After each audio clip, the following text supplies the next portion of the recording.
All right, it's iPhone day.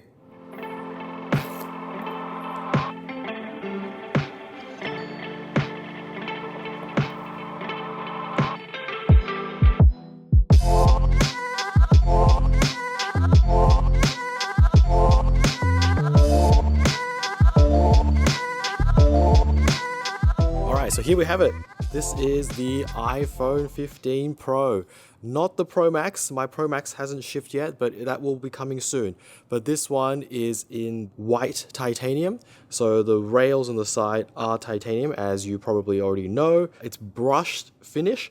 And the first thing you notice when you put it in your hand is actually the rounded edges. So I don't know why Apple chose to use like a very sharp edge in their old iPhones, but this new one feels a lot more comfortable to hold in the hand. So on the left side of the iPhone is that action button, which replaces the mute switch on older iPhones. If you had a keen eye, you'll notice that I actually have a SIM tray. So I'm in Australia, we still have the SIM tray. Actually, every country outside of the US still has a SIM tray, which I think is a good thing. I like to swap phones very often, and right now swapping a physical SIM is still a lot easier than swapping an eSIM until carriers, and Apple and so on figure out an easier way to swap eSIMs. I still think a physical SIM is the way to go. On the Australian iPhones, we don't have millimeter wave, so you don't have that little cutout anywhere on the phone for that millimeter wave antenna, which is a bit of a bummer because the phones I'm used to using all have millimeter wave, but I guess we'll see how much I miss that, or at all. So on the bottom, we have USB-C. Yes, finally we have USB-C.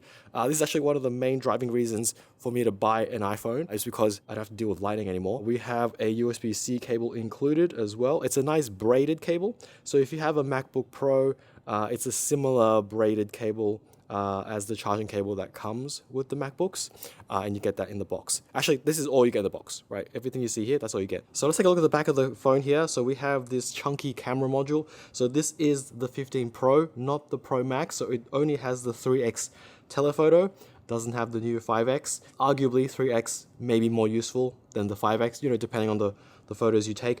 But my Pro Max is coming soon, so you'll get to check that out in a later video. I like this camera module. There's actually a bit of clear glass around this kind of square piece. And I don't know, it just gives it a nice glossy look, like it's encased in perspex. So the iPhone I have is the white titanium. They also have two darker colors, the black titanium and also the blue one. I think this year the lighter colors is the way to go. So either the white titanium or the natural titanium is the way to go, because the titanium edges are brushed. Now, brushed actually picks up fingerprints worse on darker colors. So right now this is like a silver, very light color, and as you see, as I touch it, you can't really see the fingerprints too much because it's a bright color, right? So a bright color hides smudges a lot easier than a dark phone. So if you see pictures of like a dark titanium phone or the dark blue phone, as soon as you touch it, there's an ugly looking oil stain from your grubby fingers showing up. So yeah, I think light colors is the way to go this year. The back is also frosted glass now, and again, a white color hides fingerprints on these kind of surfaces a lot better than a dark color. And of course, we have the much thinner bezels around the screen, making it a bit more edge-to-edge like when you have the screen on. Looks great, I think. So, as you saw earlier, I have literally just unboxed this phone. I haven't even turned it on, so I'm not going to go through all the specs and all the new features that this has and the photo comparisons and the video comparisons. That will all come later. What I'll do instead is show you some cases that I have bought for the phone. So if you know me, I am a fan of really thin cases that don't disrupt the design of the phone. So the first case I bought is kind of the thinnest case I could find on Amazon that would ship in time for the iPhone launch date. So this one, ESR clear case, it's not a particularly famous brand or anything, but it was a cheap and thin case that I could find just on Amazon that could ship as soon as possible. So here it is.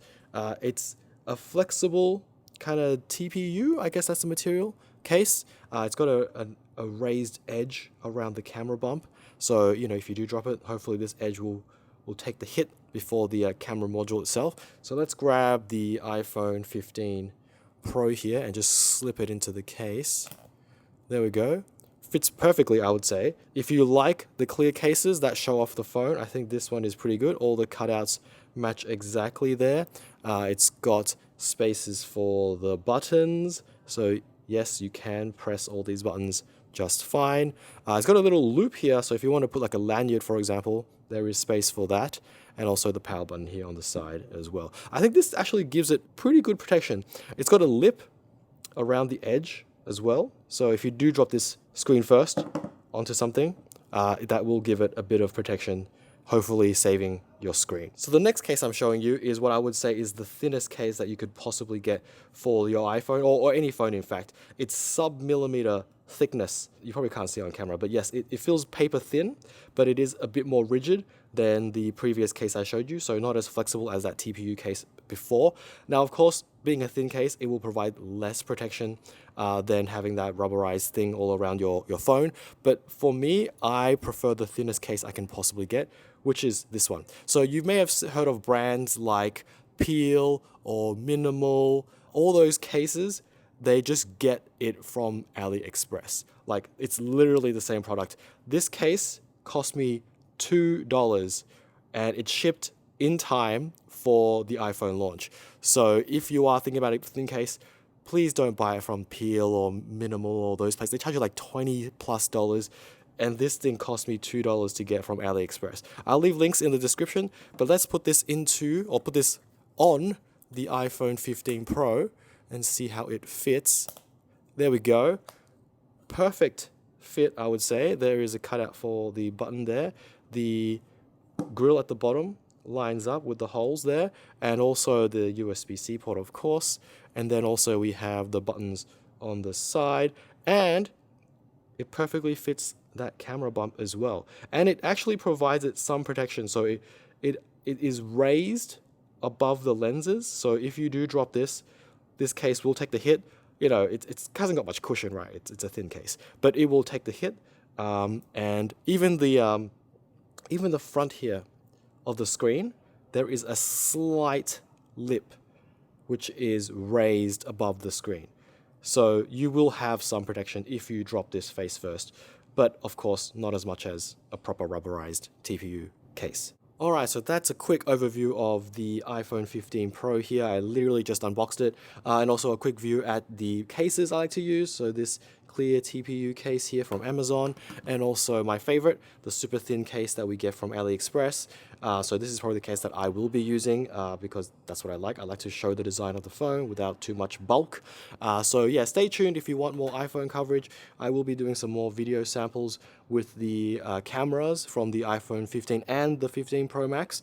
And also we will be thoroughly testing this USB-C port. We'll be plugging everything I can possibly find into this USB-C port and see what it can and can't do. Anyway, hope this is useful and thanks for watching. Wow, this box is pretty cool. I don't know why no one's talked about it, but the iPhone is embossed, so you can feel it raised from the box.